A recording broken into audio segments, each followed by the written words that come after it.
Salut, c'est Tom de la Photo Academy. Alors aujourd'hui, je vais te montrer comment je vais capturer des selfies pour mes nouveaux bonnets avec un iPhone, un 5D Mark IV, un 85 mm de chez Sigma, 4 trépieds, 2 parapluies et 3 flashs. Et du mag mode aussi.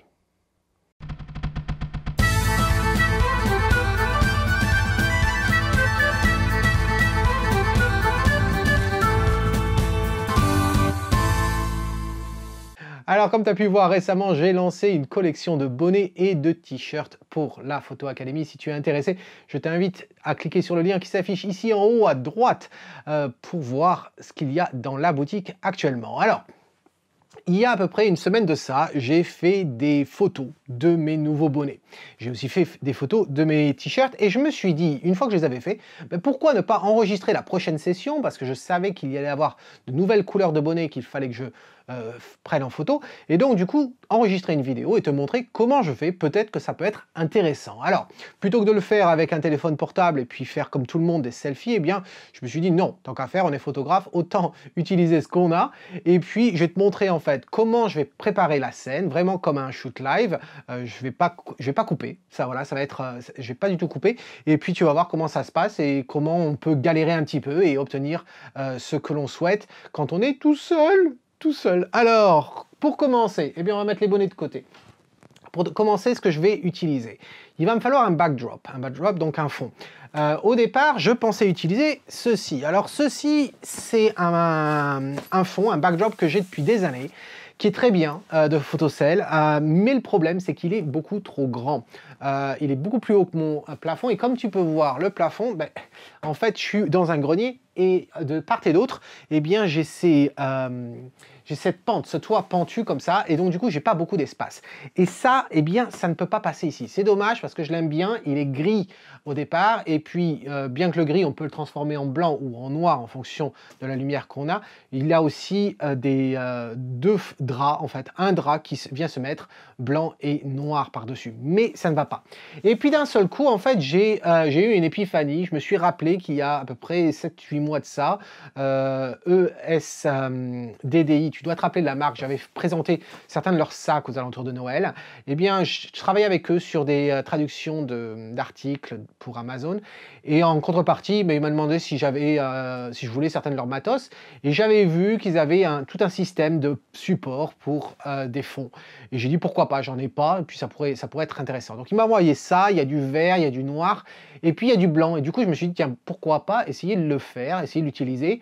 Ils m'avaient déjà demandé de voir si je pouvais faire une revue, je leur avais expliqué que je pouvais pas parce que là où j'étais, c'était pas assez grand. Je pensais à faire une revue en montrant comment utiliser un fond vert par exemple, et puis c'est pas si simple que ça d'utiliser un fond vert au niveau de l'éclairage, et là je peux pas le faire ici, et je vais pas le faire à l'extérieur non plus, donc je pouvais pas le faire. Mais en tout cas, je vais utiliser ce qu'ils m'ont envoyé. C'est pratique. Alors, en tout cas, si tu veux des détails sur ce système de support, je vais mettre le lien dans l'article blog qui accompagne la vidéo comme d'habitude. Le lien est dans la description et dans le coin à droite. Alors, on va mettre ça de côté puisque j'en ai pas besoin. Et puis, comment ça va se passer? Tout d'abord, je vais avoir un flash qui va se trouver derrière mon support. Tu vois, le support, il est ici. Normalement, il peut aller jusqu'à 3 mètres. Là, je vais utiliser le minimum qui est 1,50 m. Et en hauteur, il peut monter jusqu'à 2 mètres. Mais là, j'ai pas besoin. Pourquoi? Je vais simplement faire des photos de ma tête. Et donc, j'ai pas besoin de toute la hauteur. Alors, avant que je mette le fond blanc qui est ici, il va me falloir un trépied ici pour mon flash qui va m'éclairer par derrière. À savoir une chose, c'est que je ne vais pas te montrer uniquement le shoot, on va ensuite aller dans Lightroom et dans Photoshop pour éditer tout ça, et le fond, je vais le retirer. Donc on pourrait se demander, mais pourquoi tu t'embêtes à à illuminer en fait le fond? C'est tout simplement parce que la façon dont je vais illuminer le fond, va me créer une sorte de halo de part et d'autre, et je trouve que ça va être beaucoup plus facile après coup dans Photoshop quand je vais retirer le fond et le remplacer par du pur blanc, ça va bien se mettre ensemble, voilà. Mais tu ne serais pas obligé. J'aurais pu le faire avec le fond vert, mais j'avais pas envie, voilà. Je me suis dit, tout le monde n'a pas un fond vert, mais tout le monde au moins a un drap blanc, donc ça serait la même chose. Alors, du coup, il va me falloir un trépied pour le flash, trépied classique, voilà. Est-ce que je vais prendre celui-là? Je regarde ce que j'ai autour de moi. Est-ce que, normalement, je devrais en avoir 3 des trépieds. Je devrais en trouver un ici dans le studio. Ça, c'est un gros, donc voilà, il ira pour l'autre flash. Donc je vais le poser ici pour l'instant. Alors j'espère qu'on me voit bien sur la vidéo. Je vais quand même vérifier quand je suis debout, est-ce que ça fonctionne? Oui, ça fonctionne. Alors, comme je suis avec la GoPro pour une fois, pour pouvoir bien bouger et pas avoir des problèmes de focus. Alors, celui-ci, on va le mettre à peu près à ma hauteur. Allez, hop, hop, hop. Quand je vais être assis, voilà, ça devrait le faire. Donc ça, eh bien, on va le mettre ici. Je vais déplacer un petit peu cette chaise. Là. Et là, ça devrait le faire. Ensuite, je vais retirer, on va utiliser ces deux parapluies tout à l'heure. Je vais les mettre ici. Ah, ça, je vais le retirer maintenant, mais je ne vais pas le mettre pour l'instant. Ce que je vais utiliser, c'est un flash. Alors, généralement, tu m'as toujours entendu parler de flash Yongnuo ou de flash Canon. Je viens de tout vendre, de changer et je passe au système Godox. Je vais te faire une revue de ça très prochainement, te parler de tous les flashs que j'ai. Là, aujourd'hui, je ne vais pas rentrer dans les détails. Sache que c'est le Godox V860 pardon, Mark II C, parce que je shoot Canon, et que dessus, si tu te demandes ce que c'est que cette forme, eh bien, c'est le système MacMod, voilà, dans lequel il y a des aimants de part et d'autre, ça se retire, mais, et ça fonctionne sur toutes les speedlights, c'est bien pratique. Généralement, une fois que tu l'as mis, tu le retires pas, il reste là constamment, et puis après, tu peux mettre tout ce qui va modifier ta lumière simplement par-dessus et c'est génial, j'adore ça. Alors, j'en avais parlé d'ailleurs dans la vidéo où je te présentais tout le matériel que j'utilise, ou pratiquement tout. Si tu n'as pas vu cette vidéo et que tu es un fou de matos, eh bien je t'invite à cliquer sur le lien qui s'affiche en haut à droite. Alors oui, c'est donc le V860 Mark II C. L'avantage de ce flash, c'est qu'il a un émetteur, un récepteur radio intégré et que au niveau de la batterie, c'est pas des AK, c'est pas des AA, non, c'est simplement d'une pile lithium, qui veut dire que ça dure beaucoup plus longtemps, que ça charge en à peine 2 heures et que le temps de recyclage du flash eh bien, est beaucoup plus rapide qu'un flash standard. Voilà, donc que des avantages. Alors pour pouvoir le mettre sur le trépied, il va me falloir un petit adaptateur, le voici. Donc je vais le placer, aussi simple que ça.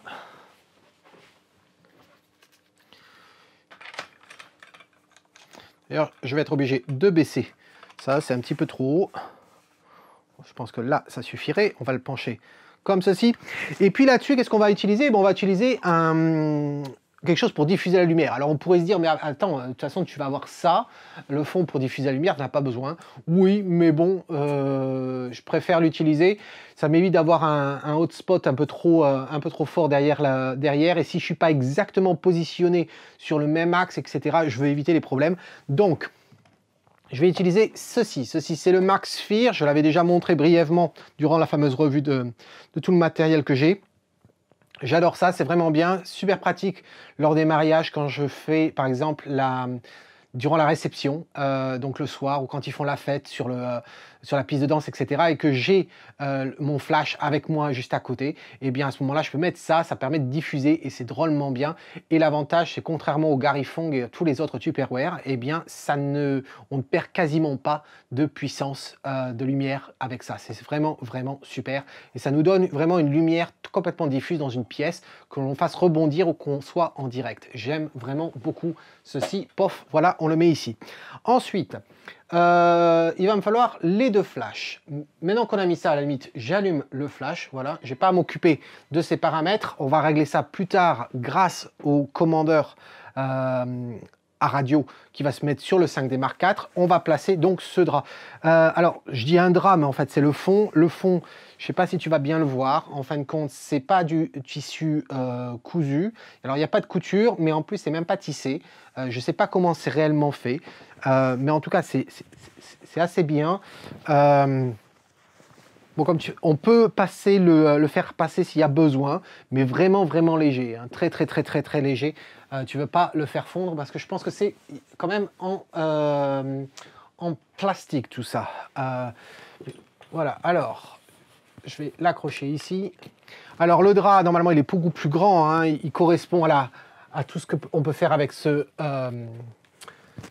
avec ce porte-fond. Cela dit, ici, j'en ai pas besoin, ça va être juste ma tête. J'ai pas de t-shirt à faire aujourd'hui, simplement le bonnet. Alors, maintenant qu'on a mis ça, eh bien, je mets le tabouret ici, ça va aller très très bien. Et puis, on va s'occuper des flashs. Alors, il va y en avoir deux. J'ai déjà le portant ici. Je vais prendre un autre portant que voici. Tout simplement, rien d'exceptionnel au niveau de ces portants. En l'occurrence, c'est des portants de Westcott. Parce que je les avais avec les fameuses softbox que tu as déjà vu dans les différentes vidéos que j'ai faites sur comment, par exemple, obtenir une exposition parfaite du premier coup, des choses comme ça. C'est pareil, si tu n'as pas vu ces vidéos, je vais te mettre le lien vers la série dédiée au flash sur le blog, en haut à droite maintenant. Là. Alors, au niveau des flashs, je vais avoir deux flashs comme ça qui vont utiliser ces parapluies. Les parapluies ici, je peux les utiliser soit à travers ou bien à rebond avec un dessus noir argenté. Je ne vais pas utiliser le noir argenté, je vais simplement utiliser le parapluie tout blanc, tout classique. Comme ça, même toi, tu peux le faire si tu n'as pas des parapluies très spécialisés. Ceux-là, ils coûtent, honnêtement, je me rappelle plus. Peut-être qu'ils coûtent aux alentours de 35 €, quelque chose comme ça. Mais tu pourrais faire la même chose avec des parapluies qui vaut à peine 10 €, quoi. Donc, c'est pas du gros matos que je vais avoir là. Mais je t'avouerai que tout le matériel que j'ai là, c'est pas forcément du matériel économique, hein, je le reconnais. Je vais pas être focus là-dessus. Alors, au niveau des flashs, eh bien, les deux flashs que je vais avoir maintenant, que je viens d'acheter il y a quelques jours, c'est du Godox aussi, mais c'est le AD200. 200 en fait, pourquoi? Parce que c'est 200 watts, et ouais, c'est l'équivalent à peu près de 2-3 flashs normaux. Donc pour ça, c'est drôlement bien. En plus de ça, comme l'autre flash, c'est une pile au lithium qui se recharge en à peine 2 heures et qui me permet d'avoir aux alentours de 650 flash avant de remplacer ça. Donc ce qui veut dire qu'en gros, on pourrait presque faire un mariage entièrement avec ça. Donc c'est bien. J'en ai pris deux. Pourquoi j'en ai deux? Tout simplement parce que je pourrais les utiliser comme ça, mais aussi parce que, comme tu vas pouvoir le voir, j'ai une tête qui me permet en fait de les mettre ensemble. Et là, c'est pratique.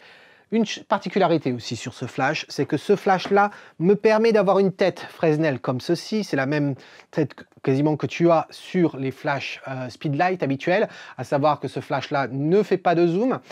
Donc on peut avoir cette tête-là qui a des LED aussi, où je peux utiliser le mode modulaire. Cela dit, c'est pas très puissant comme ça. Et puis la particularité, c'est que je peux aussi changer la tête, mettre ça au bout, et en fin de compte, quand on met ça, eh bien je peux utiliser une ampoule comme ceci, comme une ampoule pour les flash studio. Et donc du coup, ça me permet d'avoir en fait quelque chose qui est plus puissant qu'une Speedlight, plus portable qu'un strobe de studio, et qui a tous les avantages des deux.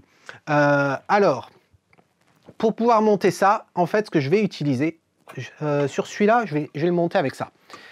Tu vas comprendre pourquoi je dis sur celui-là. Alors, en fait, ça se monte très facilement, comme ceci. Et là, je vais brancher cette ampoule. Voici que je serre. Alors, il n'y a pas de hot shoe hein, sur celui-ci, comme tu peux remarquer. On ne peut pas non plus le mettre sur un appareil photo en direct. C'est pour ça que j'ai acheté le plus petit aussi pour faire ça. Ça, il va me falloir une tête particulière pour le tenir. Et donc, du coup, j'ai ceci. Alors, ceci, je ne me rappelle plus de la référence, mais en gros, c'est un portant compatible Bowens. Et donc, du coup, je vais simplement le mettre comme ceci. Voilà, que ça vient le mettre en sandwich. Oui, il y a des prises ici, il y a des pas de vis pour pouvoir le mettre directement, mais honnêtement, je n'ai pas confiance, c'est assez lourd quand même, donc je vais utiliser cette tête-là. Donc je vais le mettre sur le trépied, comme ceci. Et puis on réglera l'orientation après. L'avantage de ce portant, c'est qu'il me permet de mettre un parapluie. Voilà, que je peux mettre d'ores et déjà. Comme ceci. Alors pourquoi un parapluie plus que des softbox aujourd'hui? Bah parce que d'une, ça coûte moins cher, donc je me dis que tu peux avoir ça. Et puis aussi parce que ça va me permettre d'avoir une lumière diffuse. Et alors, je reconnais que en faisant ça, du coup, tu vas pas vraiment voir toute la scène. Donc, ce que je vais faire, c'est que je vais déplacer la caméra pour que tu voies un petit peu mieux le setup. Donc, je vais te faire mettre ici et tu vas pouvoir voir ce qui se passe comme ça. Et puis après, je te remettrai de l'autre côté. Voilà. Alors, hop, je te fais tourner. Tu vas pouvoir voir un petit peu tout le bazar qu'il y a dans mon studio. Je vérifie comme quoi tu vois tout. Voilà. Alors, maintenant que j'ai ça, pareil, on va être ici. Pour le deuxième flash, eh bien j'ai ceci. Ceci, donc c'est le AD-B2, ça vient de chez Godox, et ça me permet donc de mettre les deux flashs, celui que tu as vu là, ici, et l'autre ici, et devant, je peux mettre donc deux ampoules. L'avantage, c'est qu'au lieu d'avoir en fait 200 watts de flash, je me retrouve avec 400 watts de flash. Donc c'est mieux que si j'avais qu'un seul de 400 watts, parce que comme ça, je peux les séparer quand j'en ai envie. Et là, il y a deux LED qui sont très puissantes et utiles pour justement être en lumière continue et bien voir en fait le sens de ta lumière, même si ce n'est pas la même qualité de lumière que tu vas avoir avec un flash, mais ça t'aide énormément quand même. Alors, je vais le placer comme ceci. Voici. Ensuite, on va prendre donc le Godox AD 200. Voici. Alors, il y a un écran à l'arrière du flash. Voici qui est posé. On va mettre l'ampoule. Et l'ampoule ici, eh bien, quand on en a deux, on la met en bas et en haut. Quand on en a qu'un, on peut le mettre au centre, ce qui évite d'avoir une lumière qui ne serait pas centrée par rapport à ton modificateur de lumière. Alors, en parlant de modificateur de lumière, pareil, il y a le moyen de mettre un parapluie. Donc, je vais mettre le parapluie ici. Aussi simple que ça. Au niveau de la distance, pas trop près quand même. Voilà, je pense que ça devrait être suffisant. Et alors l'idée, c'est que je vais être assis ici, donc il va me falloir être pris en sandwich. Donc je vais faire comme ceci. Je vais monter légèrement un peu plus. Voilà, et je vais incliner.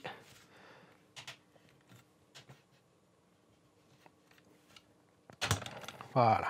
Alors l'écran sont assez forts, je dois le reconnaître. Je vais en profiter pour mettre le flash en route. Voici, là ce que tu vois, donc c'est la lumière, c'est la LED du modulateur. Et puis pareil, on va positionner celui-ci, alors on va le mettre à la même hauteur, tant qu'à faire. Et puis je vais l'incliner également.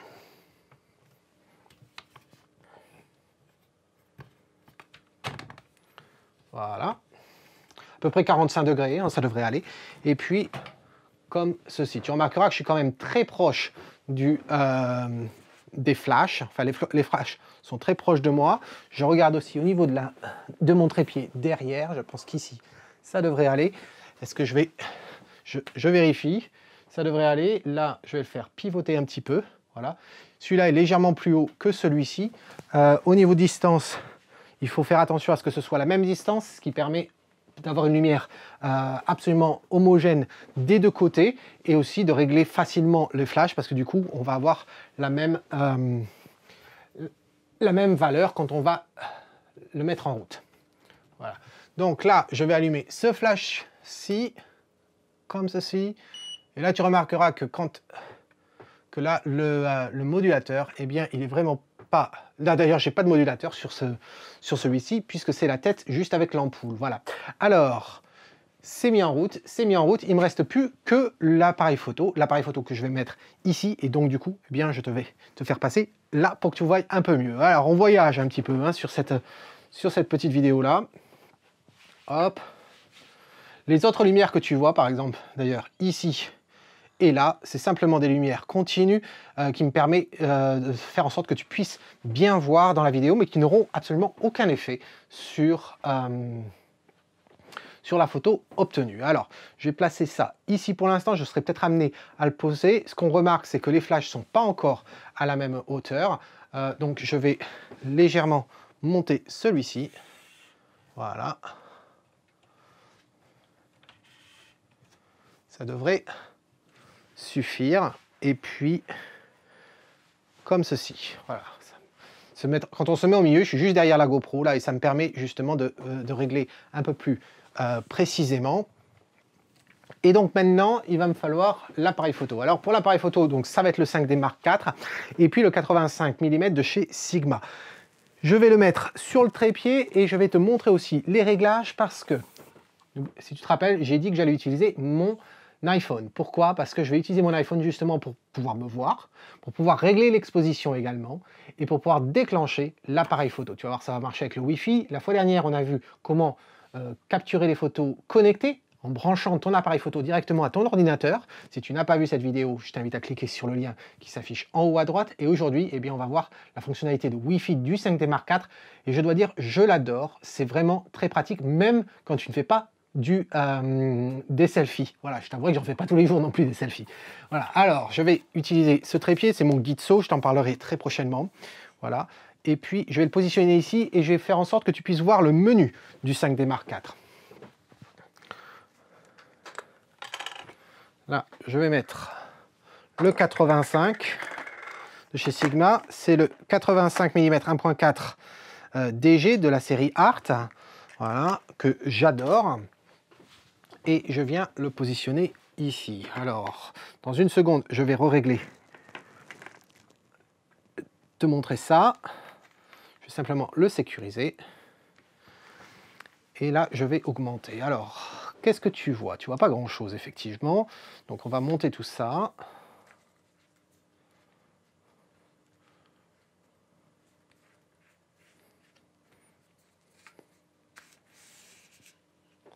Voilà, ce que je voudrais, c'est que tu puisses à la fois voir l'appareil et on va voir si tu peux voir tout ça. Comme ceci. Alors, ce que je vais faire là, pour pouvoir le cadrer, il va falloir que j'allume et je vais passer en Live View. Alors, comme tu vois en Live View, là je suis à 1/200 de seconde, f8, ISO 100, eh bien ça va pas voir grand chose. Alors toi non plus, tu ne vois pas forcément l'appareil photo. Pour l'instant, je vais le laisser comme ceci, en espérant que tu puisses bien le voir. Alors, comme tu n'es pas réellement avec moi, eh bien tu ne peux pas me répondre à cette question. C'est sûr que c'est pas toujours simple de faire les photos, les vidéos, hein, quand on est tout seul sur YouTube.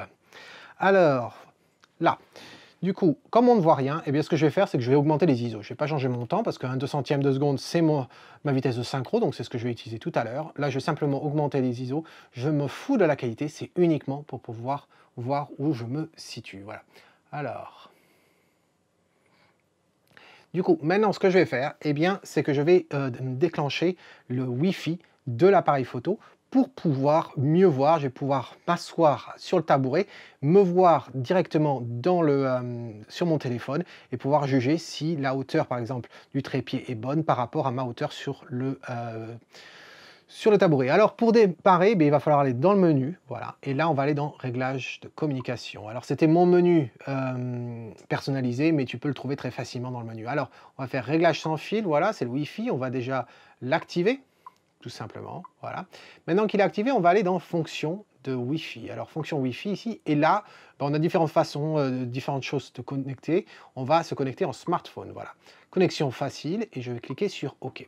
Là, il nous donne en fait le nom de la connexion et le mot de passe. Du coup, je vais aller chercher mon iPhone, c'est un iPhone 6, voilà, mais tu peux le faire avec Android également et un autre iPhone. Alors, ce que je vais faire, je vais essayer de te montrer l'écran de l'iPhone en même temps.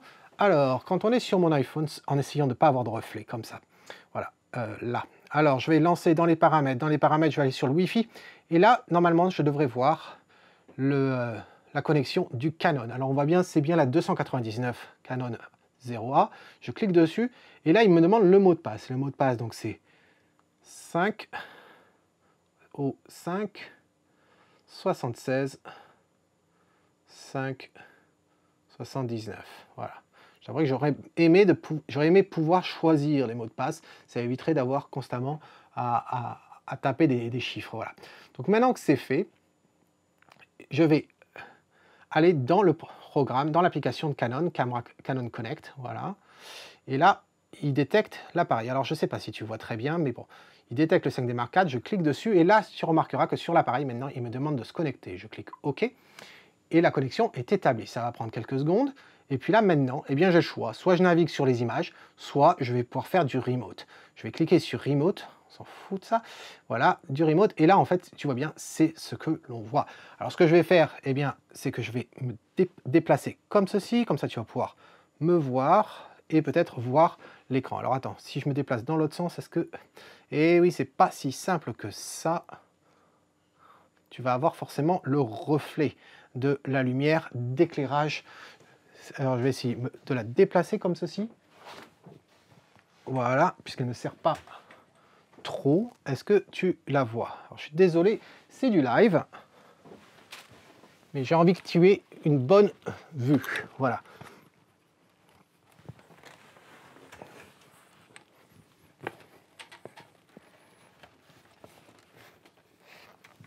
Comme ceci. Est-ce que tu vois mieux?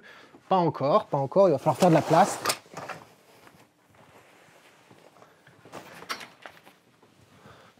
Voici, là c'est mieux. Alors, du coup, je vais prendre ma place maintenant.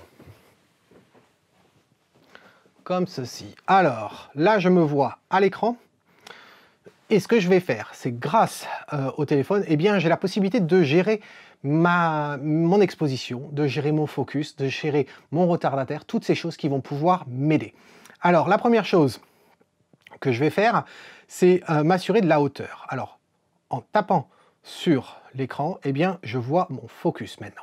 Alors, maintenant que j'ai le focus, je m'aperçois que ça va très bien. Certes, ma tête, elle n'est pas entière, on ne voit pas mon menton, mais c'est pas grave, parce que de toute façon, la photo finale va prendre juste au-dessus du nez et le dessus. D'ailleurs, les photos, c'est avec un bonnet, donc je vais mettre le bonnet.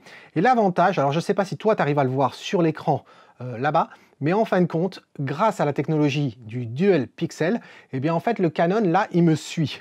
Donc quand je bouge ma tête, en fait, je reste en focus. C'est extrêmement pratique. C'est pour ça que souvent, j'utilise le 5D Mark IV pour faire certaines de mes vidéos, plutôt que le 5D Mark III. Le 5D Mark III, c'était très ennuyeux, c'est comme tout DSLR en général, à part les hybrides bien sûr, parce que du coup, il n'y a pas ce focus automatique comme on peut avoir sur une caméra vidéo, et donc c'est vrai que c'est pas pratique. C'est une des raisons pour laquelle j'étais passé au GoPro il y a à peu près 2 ans de ça. Donc là, je vais mettre un bonnet. Alors, je vais commencer par le bleu, et puis je vais m'assurer déjà que le bonnet est bien mis. Là, ça me semble correct. Et on va voir ce que ça donne. Alors, après, il restera une autre chose à faire. Donc là, ça me paraît bien, ok. Bien sûr, il va falloir déclencher ces flashs. Pour pouvoir les déclencher, on va utiliser un déclencheur, un commandeur. Et en l'occurrence, je vais utiliser le commandeur de chez Godox, qui est le X Pro C. C'est encore une fois pour Canon. Alors, je vais le placer sur le 5D Mark IV. Voici, bien là. Voilà à quoi ça correspond. Si je le lance, tu vas remarquer qu'en fait, on a... Alors attends, hop, ici. Tu remarqueras qu'on a le groupe A et le groupe B. Alors, je pourrais utiliser le FlashMet pour faire l'exposition. Alors, est-ce que je vais le faire ou pas? Je t'avouerai que j'hésite. Je pourrais le faire, mais je me dis que beaucoup d'entre vous n'ont pas le FlashMet. On pourrait se le faire sans le FlashMet et y aller à tâtons.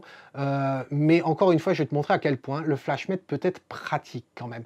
Donc, ce que je vais faire, c'est que je vais effectivement me rasseoir, garder le commandeur dans ma main, et puis prendre le flashmètre.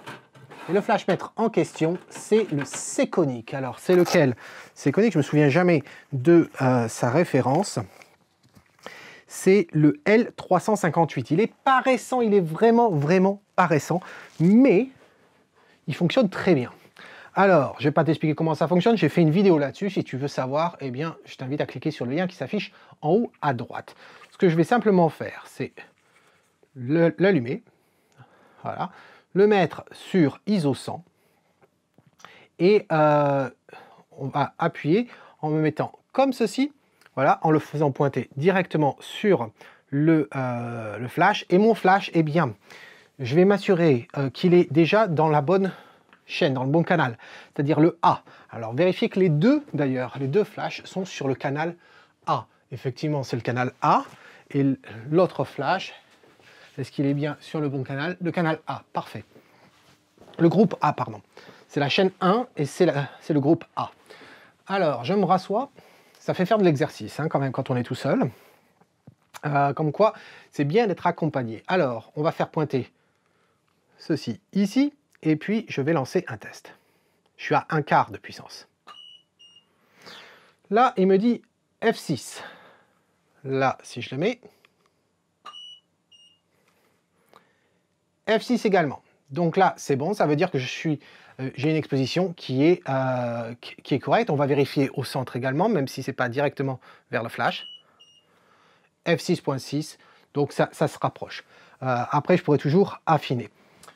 Et puis l'arrière-plan, ce qu'on va faire d'abord pour tester aussi l'arrière-plan, c'est que je vais éteindre comme ceci. F6, ça me convient. M6, ça me convient parce que je suis à une distance qui correspond. Je pourrais monter à F8, j'ai pas envie de descendre en dessous de ça, parce que descendre, vu la distance, je vais me retrouver à avoir un focus très réduit. Et d'ailleurs, je vais voir si F6, c'est le cas. Alors, en l'occurrence, je vais changer, je vais passer à F6 maintenant. Voilà. Alors F6, ouais, je vais passer à F6.3 ou F6.3, voilà, je vais rester sur F6.3 ou F7. Je vais passer à F7 pour l'instant. On verra si vraiment il y a besoin. Et puis, ce que je vais faire, c'est que je vais désactiver en fait le groupe B, c'est-à-dire le flash qui est derrière le fond. Et la raison pour laquelle je veux faire ça, c'est que je veux vérifier qu'est-ce que ça donne de prendre une photo avec le fond. Alors le groupe B, du coup, je vais le désactiver. Donc, hop. Le groupe B, voilà, mode désactivé. Et là, je vais prendre une photo. Alors, je pourrais me déplacer, mais je vais rester comme ça. Et par contre, je vais être obligé de mettre le commandeur sur l'appareil photo. Voilà. Ici, je me repositionne. Vas-y, trouve-moi. Voilà, ça y est, tu m'as trouvé. Parfait. Et là, je vais déclencher. Alors, les ISO, bien sûr, je les repasse à ISO 100. Bien sûr, là, l'appareil, comme tu peux voir, ne me voit plus dans le Live View. C'est normal, mais il va me trouver. Hop, je vérifie. Voilà, en appuyant sur l'écran, il me retrouve. Puis je vais me placer comme ça droit. Et je ne vais pas mettre de retardateur. Alors, je vais vérifier s'il y a un retardateur. Il n'y en a pas, très bien. Et là, je vais simplement prendre une photo.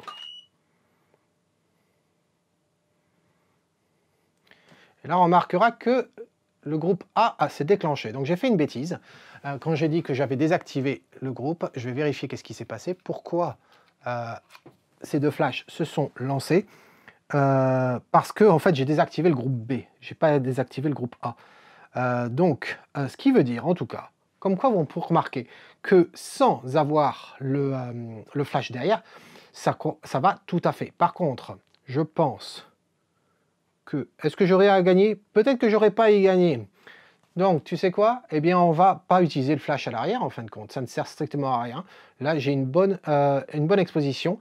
Donc, du coup, bah, je vais me positionner correctement et puis on va le faire comme ça, sans le troisième flash. Comme quoi, tu vois, des fois, on prévoit les choses. Et puis, alors, juste au cas où, hein, pour te montrer comme quoi ça n'apporterait sûrement rien d'avoir l'autre flash. Donc je mets l'autre flash, je vais le mettre, changer le mode manuel, même si je le mets à 1,5 puissance, voilà, je vais le remettre, et que je prends une exposition.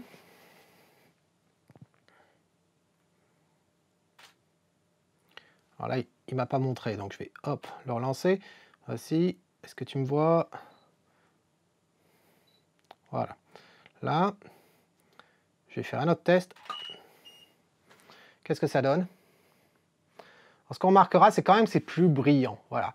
Moi, c'est ce que j'avais fait quand j'avais fait les autres bonnets. C'est quand même plus brillant. Et là, je trouve que c'est mieux. Donc, on va le laisser, ce groupe B, et je ne vais rien changer d'autre. Alors, la seule chose que je vais faire, c'est essayer de trouver une bonne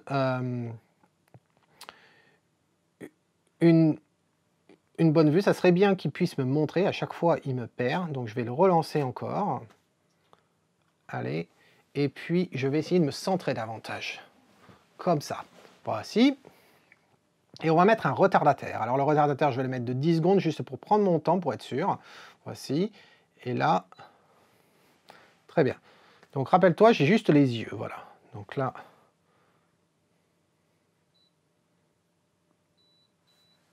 on va faire la pause, hein.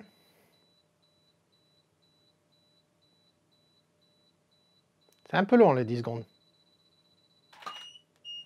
Et là, ça me permet de voir. Alors regardons ce que ça donne. Eh bien, c'est parfait, c'est exactement ce que je voulais. Alors certes, le bonnet n'est pas trop centré, donc je vais recentrer le bonnet correctement. Après tout, c'est presque de la photographie de produit, donc il faut avoir les choses correctement. Voilà, ça serait plus simple si quelqu'un le faisait pour moi ou si je le faisais sur un modèle, mais là, on va faire comme ceci. Alors,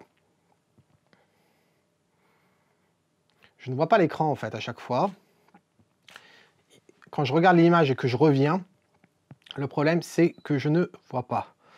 Voilà. Allez, trouve-moi. Voilà, ça y est. C'est déjà mieux.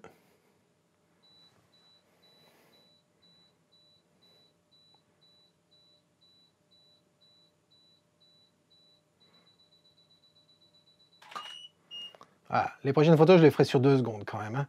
Voici. Donc ça, c'est fait. Le bleu est fait. Parfait. Donc maintenant, on garde la même exposition. Il suffit de retirer le bleu, passer au gris. Et en fait, tout fonctionne. Donc là, ça va aller très rapide. Alors si tu te demandes comment je fais pour me voir, en fait, je me vois dans le reflet de mon iMac 5K. Voilà, aussi simple que ça. Là, je me repositionne. Je relance. Voilà, je vérifie que tout a l'air bien.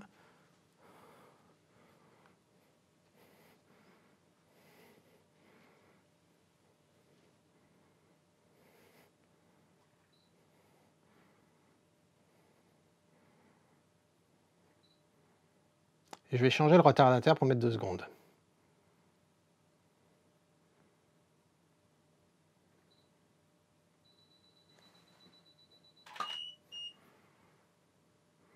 Alors,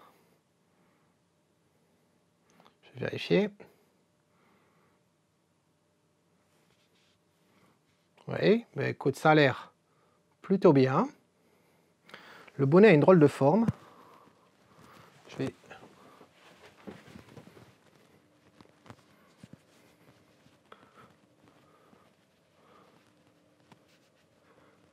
Vas-y. Ok, c'est bon.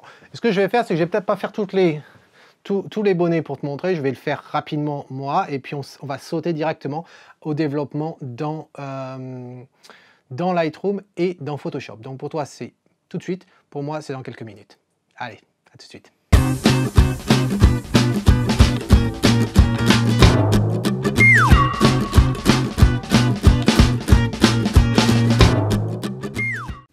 Alors nous voilà dans Lightroom, j'ai importé les images. Tu vois, j'en ai sélectionné 4, t'en vois 5 parce que je voulais te montrer la différence qu'il y avait entre éclairer le fond blanc par derrière et ne pas l'éclairer. Alors tu remarqueras celle-ci, tu te rappelles, dans la vidéo à un moment donné, j'ai voulu désactiver en fait mes flashs de devant pour voir uniquement la luminosité du flash arrière. Or, ce que j'ai fait, c'est que j'ai désactivé le flash arrière et voici ce qu'on a obtenu.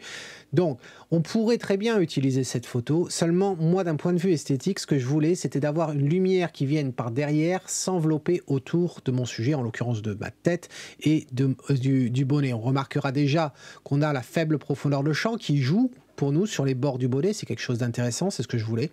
Mais alors si on remarque qu'une fois que le bonnet, non pas le bonnet, mais que le flash arrière a été déclenché, voici ce qu'on obtient. Et là, tu vois à quel point la lumière vient enrober autour du bonnet. Alors, toutes les images, tu les vois, elles sont là. Ce que je vais faire, c'est que je vais toutes les traiter de toute façon, mais je vais sélectionner la bleue parce que je pense que c'est celle qui est le plus intéressant à traiter. Alors, tu pourrais te demander, mais pourquoi retirer le fond blanc sur Photoshop alors que le blanc là est propre et net, il n'y a pas de cheveux, il y a vraiment absolument rien, on voit pas de plis ou quoi que ce soit. La raison, elle est que cette image va être utilisée sur Internet et sur une de mes pages de l'Académie. Et sur les pages de l'Académie, le fond de page est blanc. Et donc, du coup, si je mets une image qui elle te paraît blanche en fond, en réalité, c'est pas réellement du blanc de chez blanc. La page blanche, ça serait 255, 255, 255. C'est les valeurs RGB, rouge, vert et bleu. Or, là, ici, eh bien, ça peut être en dessous. On voit que c'est légèrement grisé. Et donc, du coup, ça se verrait si on venait à utiliser cette image-là. On pourrait découvrir d'ailleurs des tons bleus ou des tons jaunâtres une fois qu'on l'applique sur un fond qui est beaucoup plus blanc, blanc pur. C'est pour ça que je veux le retirer. Ensuite, on pourrait se dire, mais pourquoi tu as utilisé un fond blanc au départ? Pourquoi tu n'as pas utilisé un fond vert ou d'une autre couleur? La raison pour laquelle je n'ai pas utilisé une autre couleur, c'est parce que je voulais que la lumière soit la plus diffuse possible. Et comme je suis dans un studio dont tous les murs sont blancs, je me suis dit d'avoir un fond blanc allait m'aider à diffuser la lumière et d'avoir une lumière qui va partout et de limiter en fait les ombres. Voilà. Et c'est la raison pour laquelle j'ai utilisé un fond blanc. Mais tu aurais pu le faire avec un fond vert, c'est juste que bon, tu risquerais, en fonction de ce que tu utilises comme fond vert, tu pourrais avoir des reflets de vert sur toi, et ça, il faut faire attention. Donc, en l'occurrence, je vais choisir cette version bleue, là, bleu ciel, et je vais faire un clic droit, modifier dans Photoshop. Et là, tu vas voir, c'est relativement simple, en fait, le travail qu'il y a à faire. Là, ça va se charger dans une seconde. Voici. Alors, ce qu'on va faire pour pouvoir retirer ce fond, eh bien, il va falloir utiliser un outil de sélection et puis on va utiliser aussi les masques de fusion. Alors, si tout ça, c'est nouveau pour toi, je t'invite à cliquer sur le lien qui s'affiche en haut à droite. Ça va te pointer vers le blog sur la page de thème sur Photoshop. Tu vas avoir tous les articles et toutes les vidéos que j'ai déjà publiées jusqu'à présent concernant Photoshop. Et ça va pouvoir te permettre d'apprendre tous les outils de sélection pas à pas, etc. Donc là, la première chose que je veux faire, c'est en fait de déverrouiller cet arrière-plan, ce calque-là. Donc, en le déverrouillant, maintenant, ce que je vais faire, c'est que je vais créer un nouveau calque. Je vais cliquer ici et ce calque-là, je vais le remplir de blanc. On va faire édition, remplir, et puis je vais choisir blanc. Voici qui est fait. Alors bien sûr, ça cache notre calque 0 où je me trouve, donc on va prendre le calque blanc et puis on va le glisser en dessous. Aussi simple que ça. On ne le voit pas pour l'instant, ce calque-là. Il est caché entièrement par le calque 0 pour l'instant, tant qu'on n'a pas utilisé le masque de fusion. Alors pour le masque de fusion, en fait, on va utiliser un outil de sélection. On en a plusieurs, mais on va prendre l'outil de sélection rapide. C'est quand même le plus simple. Là, on va choisir l'option plus qui va permettre d'ajouter en fait à la sélection. Ce que je vais faire, c'est que je vais me mettre ici et puis je vais descendre comme ça très rapidement. Et tu vois qu'il fait un travail plutôt bien. Bon là, il a désélectionné certaines parties, donc on va repasser dessus comme ceci. Et là, on s'aperçoit qu'en fait, il n'a pas très bien sélectionné les choses. Ce qui peut aider de temps en temps, alors là, si je fais commande et CTRL D, je retire la sélection. Ce qui peut aider dans les cas où tu n'as pas assez de contraste entre ton sujet et le fond. C'était le cas d'ailleurs quand j'ai fait le travail pour le bonnet qui était blanc. C'était assez difficile. Eh bien, ce qui peut aider, c'est en fait de rajouter un calque de réglage. Donc, par exemple, luminosité et contraste. Quand tu fais ça, en fait, et que tu baisses la luminosité, tu t'aperçois que maintenant, il y a plus de contraste entre le bonnet et le fond. Et à ce moment-là, on peut travailler maintenant. Donc, on refait la même chose. Et tu remarques que là, maintenant, il n'y a plus ce problème. Il nous a fait une sélection qui était beaucoup mieux. Alors, pareil, je repasse au milieu et voici. Alors, maintenant que ça c'est fait, je peux supprimer en fait le calque de luminosité et de contraste. Alors, je pourrais m'amuser à faire le masque de fusion ici, mais je me dis qu'en fait, si je m'amuse à zoomer, eh bien, c'est pas parfait tout ça. Alors, pour faire du bon travail, je pourrais m'amuser à repasser, etc., à le faire ici, mais en fin de compte, on peut le faire également à l'intérieur d'un autre outil, et ça va être l'outil pour sélectionner et masquer. Ce n'est pas un outil réellement, c'est juste une autre page. Alors, quand on va cliquer là-dessus, maintenant, ce que tu vois alors, je vais CTRL commande 0 pour voir toute la page. Ce que tu vois en rouge-rose, en fin de compte, c'est la partie qui n'est pas sélectionnée. Et tu t'aperçois qu'on a un léger contour blanc. C'est pas si grave que ça, docteur. Hein. On pourrait le laisser comme ça, mais c'est simplement pour te montrer vite fait comment l'outil fonctionne. J'aurai l'occasion d'utiliser cet outil dans un tutoriel spécifique. J'espère utiliser une fille, par exemple, lui faire voler ses cheveux et faire ça à l'intérieur avec un fond blanc, par exemple, ou un fond gris, et puis ensuite prendre une photo au bord de plage et faire un composite des deux, et essayer de faire en sorte que les cheveux eh bien, passent naturellement, etc. Donc, pour faire ça, on utilise cet outil-là. Alors, qu'est-ce qu'on y trouve dans cet outil? Ben, tout d'abord, des options d'affichage pour nous, en fonction de comment on veut travailler. La pelure d'oignon est pratique quand on a une deuxième image. Là, notre fond est blanc, on n'y verrait pas d'intérêt. L'incrustation, c'est pratique, ça permet d'avoir donc ce masque rouge qui apparaît, rouge parce qu'on a choisi la couleur ici. Alors ensuite, on a des questions, des options de détection de contours, rayons, etc., mais qui n'est pas forcément toujours très bien. Alors ensuite, on a les améliorations globales. Alors, le lissage on peut remarquer, c'est que si je zoome, eh bien, des fois, quand on utilise des outils de sélection, comme la baguette magique ou la sélection rapide, eh bien, tu aperçois que les bords, là, eh bien, c'est un petit peu rugueux, quoi. Et tu pourrais, en fait, régler ça en utilisant le lissage et en passant petit à petit, tu vas t'apercevoir que, eh bien, voilà, tu vois la différence qui s'est passée ici, nettement, c'est beaucoup plus net. Alors, ensuite, il y a le contour progressif.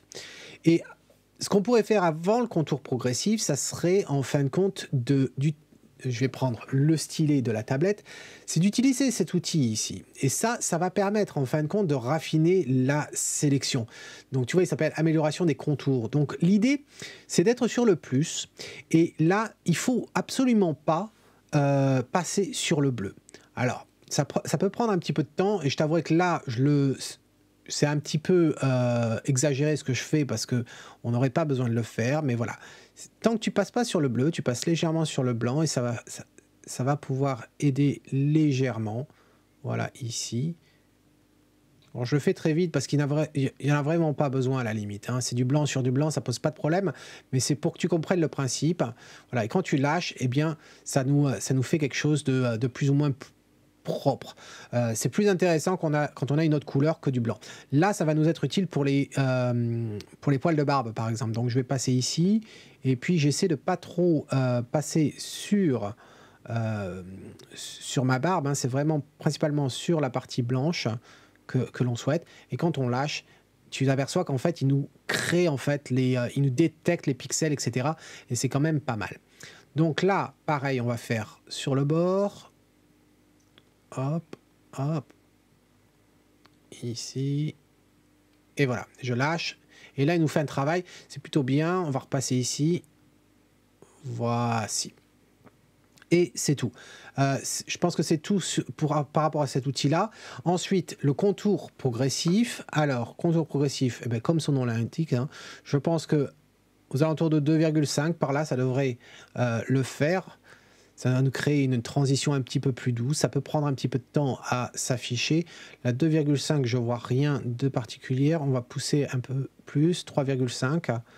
On n'a pas envie de trop pousser non plus, hein. Et ça peut prendre du temps à générer la vision ici. Pour donner une idée, si je prends et je le mets au maximum, voilà, ici, tu vas voir que c'est absolument aberrant. C'est pas du tout utilisable. Donc, en fonction des cas, eh bien, tu trouves la valeur qui correspond. Et là, ça me paraît raisonnable. Donc, ce que je vais faire, c'est qu'on va cliquer sur OK maintenant. Et je suis toujours donc avec ma sélection. Et maintenant que j'ai fait ma sélection, eh bien, il me suffit de cliquer ici pour créer le masque de fusion. Hop. Alors, CTRL ou commande 0 pour tout afficher. Et en fait, tu vois que si je désactive le calque d'en dessous, c'est bien ça que l'on voit. Et là, on n'a pas de transition, c'est absolument correct. Alors, je pourrais m'arrêter là, mais je t'avouerai ce que je vais faire, c'est que je vais aller un petit peu plus loin pour essayer de me rendre un petit peu plus beau. Et ça va aller assez rapide parce que je suis déjà beau de nature. Et oui, je suis comme ça. Alors, la première chose que je vais faire, en fin de compte, c'est que je vais utiliser tout ce qu'on a appliqué jusqu'à présent. Alors, je pourrais aplatir, mais je n'ai pas envie de le faire.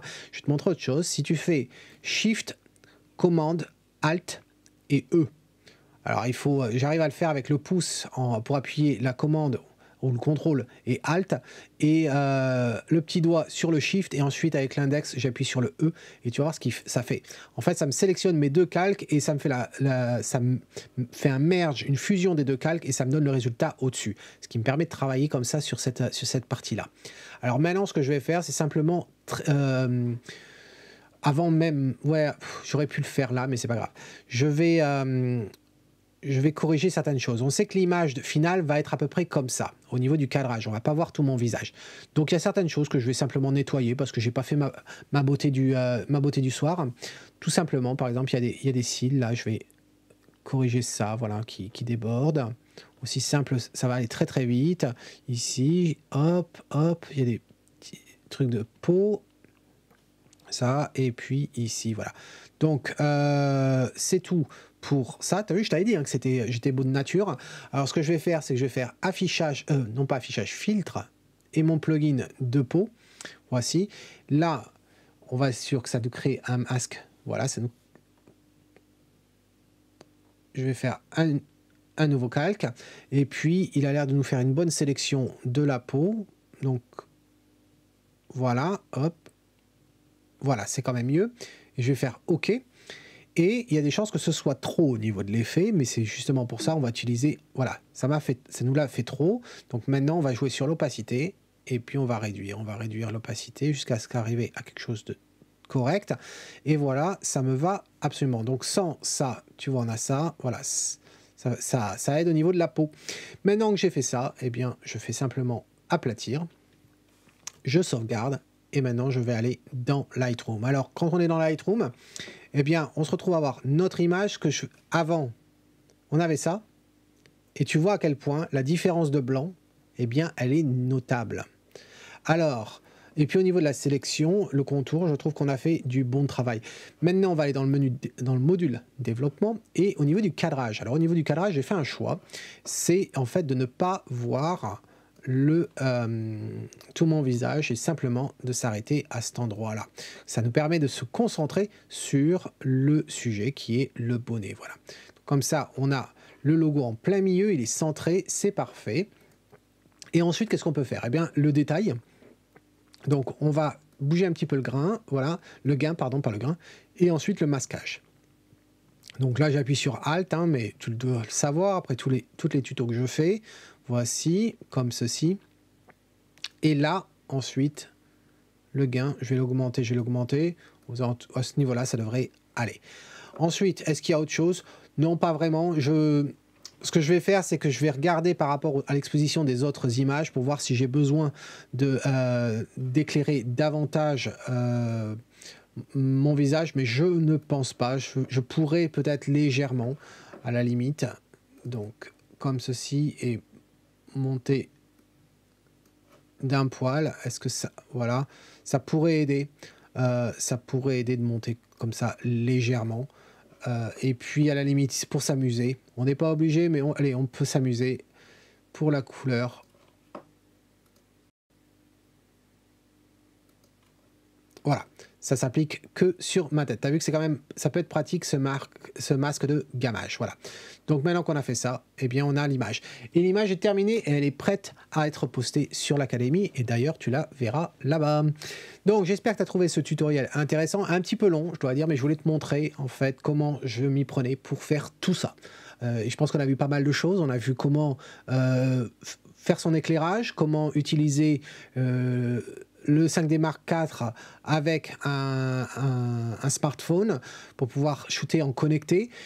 Il n'y a pas que le 5D Mark IV, il y a beaucoup d'appareils photo de nos jours qui permettent de se connecter comme ça avec l'application.